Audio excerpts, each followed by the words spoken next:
Plusieurs personnes pratiquent le yoga sans connaître son origine et de quoi ça implique. Donc ici, nous voulons écouter ce témoignage d'une ex-hindoue. Aujourd'hui, elle est en crise, elle est chrétienne, donc elle témoigne justement de quoi le yoga est question. Ça que ça implique. L'ennemi a des desseins. Parfois, il passe par des stratégies peu connues. Et plusieurs, justement, par ignorance, se trouvent impliqués et même coincés dans ces choses-là. Écoutons ce témoignage de cette ex-hindoue et soyons éclairés pour ne pas être justement piégés par Satan. Écoutons ce témoignage. Alors, pourriez-vous expliquer rapidement aux gens qui ne savent pas et qui font le yoga, pourquoi ils ne devraient pas le faire et de quoi s'agit-il? Oui, le yoga est une sorte de méditation. Vous vous asseyez dans une certaine posture pour inviter un certain domaine spirituel.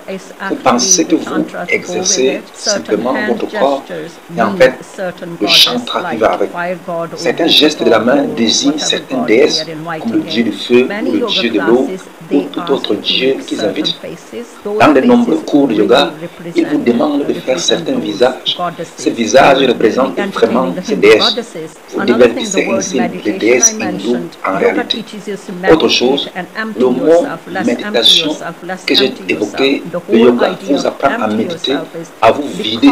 L'idée même de se vider de soi vient du fait que les fidèles hindous ne comprennent pas ce que le monde démoniaque.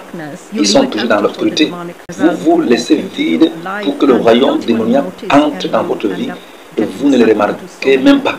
Et vous finissez par vous laisser entraîner dans toutes sortes de choses.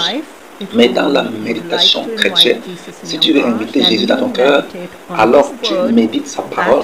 Cela veut dire que tu te vides, mais tu ne la laisses pas vide. Tu demandes tout de suite au Saint-Esprit d'agir dans ton cœur. Et tu récites le verset biblique auquel tu as pensé, par exemple, simplement.